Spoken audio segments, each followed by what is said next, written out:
అధికారంలో ఉన్నారా అపోజిషన్ లో ఉన్నారా? మోడీ గారు ఇక్కడ వెళ్ళి కూటమిలో ఉన్నారు. కూటమిలో ఉండి వీళ్ళు అడగరంట, మీరు వెళ్ళి అడిగరండి. ఎవరన్నారండి? మీకు చెవులు అడిగారా? మీకు వినపడిందా? మీటింగ్ మీతో చెప్పాలా? అడిగారు కదా, ఎవరన్నా అడుగుతారు. పబ్లిక్ మీటింగ్ అడుగుతారు. వంట వల్ల డిబేట్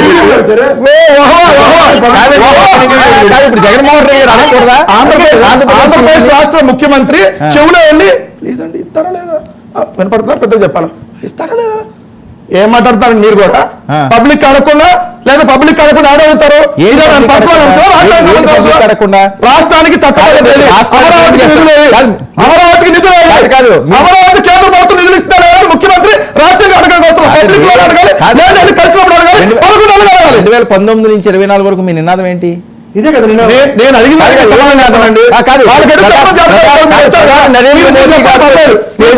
స్టేజ్ మీద 1 to 1 తోటి మాట్లాడేవారా?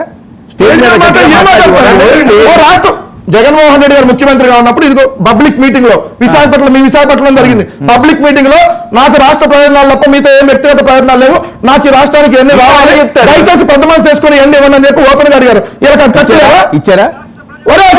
అడిగితేనే అన్నం పెట్టేదని తెలిసి మీరే కదండి. మీరేం మాట్లాడతారు? మీకే అర్థం ఏంటి? మరి అదే చెప్తా నేను. అడగపోతే అసలు అవుతుంది కదా.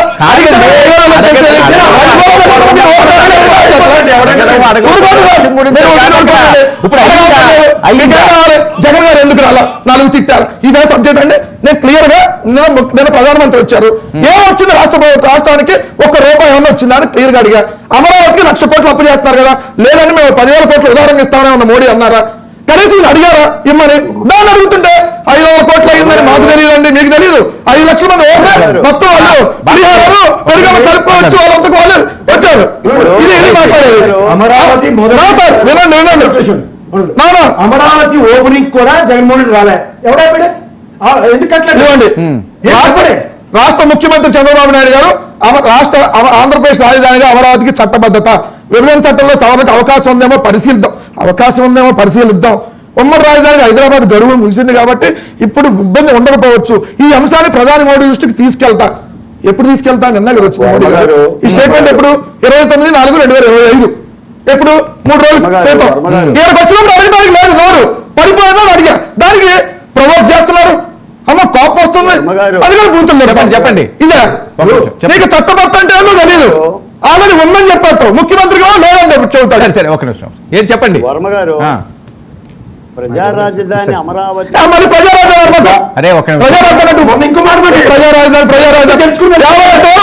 కలిస్తే తరివేశారు ప్రజారాజధాని.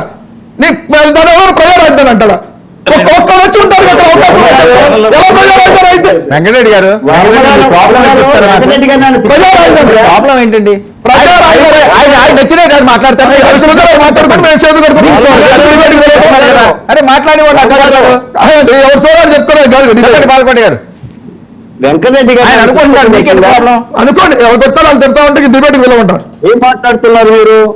యువతలోడి మాట వినకపోతే ఏం మాట్లాడతావు నువ్వు? 5 ఏళ్ళు మాట్లాడినోడివే కదా. వర్మ గారు రాజధాని అమరావతికి చట్టబద్ధత ఉంది, ఉండబట్టే హైకోర్టు ఒక తీర్పు ఇచ్చింది. 372 పేజీలు.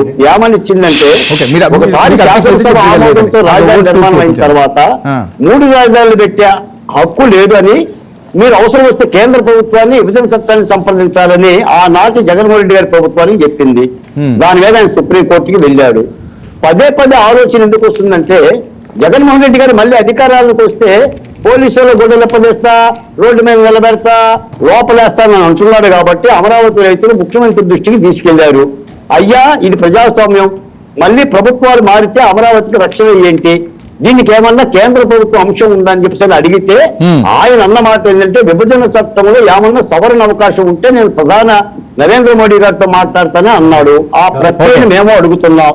ఒకవేళ అలాంటి అవకాశం ఉంటే మళ్ళీ ప్రభుత్వాలు మారినప్పుడల్లా రాజధానులు మార్చుకోకుండా రాష్ట్రపతి చేతో Right. లేదంటే Okay. ప్రసాద్ అన్నట్టు కేఎస్ ప్రసాద్ అన్నట్టుగా గెజెట్ నోటిఫికేషన్ విభజన చట్టమో చేసుకోవచ్చు. ఎందుకంటే మన లిఖిత రాజ్యాంగం ఉంది. Okay. ఎన్నో నేను ఒక ఆల్రెడీ డిమాండ్ అదే చేస్తున్నారు. చెప్పండి. తీశాము. మాట్లాడు. ఓకే, ఎన్నో ఓకే. ఆర్టికల్స్ పెట్టాము. ఓకే, ఓకే, ఎన్నో ఓకే, ఓకే. అందరి డిమాండ్ అదే. ఓకే. రక్షణ అవకాశం ఉందని నేను ఓకే, భావిస్తున్నాను. ఓకే. గెజిట్ చేయొచ్చు, అందులో తప్పే ఉంది. వర్మ గారు, Right. ఒకే ఒక్క మాట.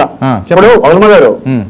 కృష్ణ భగవానుడు రథం దూలేంత వరకు దుర్యోధనులు వికటట్టహాసం చేశారు, వీరవిహంగం చేశారు. బాలకోటికి అదృష్టం కలిసి రాలే ఈ ప్రభుత్వంలో. నిజంగా రథసారథ్యం కనుక నాకు వస్తే వెంకటరెడ్డి గారు ఇలా మాట్లాడడం, ఇలా సరే, సరే, సరే. ఓకే, లేదు. మనుషులు ఇంకోటి ఏం చేయలేరు, మహా అయితే కేసు పెడతారు, 14 రోజులు జైలుకి వెళ్తారు, రిమాండ్ లో ఉంటారు, మళ్ళీ వస్తుంది. ఇలాంటి వాళ్ళు నాకు అవకాశం లేదు రెడ్డి గారు. డిబేట్ అయిపోయినాక అవకాశం కూడా లేదు. ఓకే, పౌరుడిగానే ఉన్నా. నేను సాధారణమైన పౌరుడిగానే ఉన్నా ఈ ప్రభుత్వంలో. Okay, okay, okay. కాబట్టి ఓకే, బాలకోటి గారు ఇచ్చాను. వైఎస్ఆర్ కాంగ్రెస్ పార్టీ వాళ్ళ మీద 735 మంది మీద పెట్టారు ఇప్పుడు వరకు. వైఎస్ఆర్ కాంగ్రెస్ పార్టీ వాళ్ళ మీద మహా అయితే ఇంకా ఎంతమంది మీద పెడతారు? ఓరి మీ ఉడతోపులకు భయపడితే వైఎస్ఆర్ కాంగ్రెస్ పార్టీ మీరు డిబేట్ లో మహిళలను అవమానపరుస్తున్న ప్రతి అంశం కూడా నేను లిఖిస్తున్నా. Okay, okay. మీ మాట మీ నో, నో, నో, నో. నేను రాయపాటి అరుణ్ గారు, నేను మళ్ళీ చెప్తున్నా, రాయపాటి అరుణ్ గారు నేను ఒక్క మాట మాట్లాడాలి. ఈ రోజు నేను ఒక పెళ్లి చేసుకొని విడాకులు మళ్ళీ రిపీట్ చేసి మాట్లాడుతున్నాను. Reddy, stick on my words. నేను నిన్ను కట్టడి చేస్తా, నేనే వస్తా. ఓ పని చేయి. పిల్లలకైనా ఓ వస్తా, పని చేయి. పిల్లలకైనా వస్తా. ఓ పని చేయి. చట్టపరంగా నీకు 1990 లొకేషన్ తెలుసుగా? తెలుసా? లేకపోతే ఓకే, పంపించనా? ఓకే. ఏరే ఈయన. మరి గట్టిగా నేను అరిస్తే గుండా అయిపోద్ది. ఎందుకు నేను అని చెప్పేసి నీ ఇష్టాన్ని గట్టిగా అరిస్తే అనుకో, దగ్గరకు వస్తే గట్టిగా అరిస్తే వెళ్ళిపోతాడు. అమరావతిని ఇప్పటికీ తిడుతున్నారు, దేశ ప్రధాని తిడుతున్నారు, ఓకే, ఓకే. ముఖ్యమంత్రిని తిడుతున్నారు. ఎప్పుడూ ముఖ్యమంత్రి తిడుతున్నారు. ఏ హక్కుతో తిడుతున్నారండి మీరు? బాలకోటి గారు ఎందుకు అనవసరం? విమర్శ చేయండి.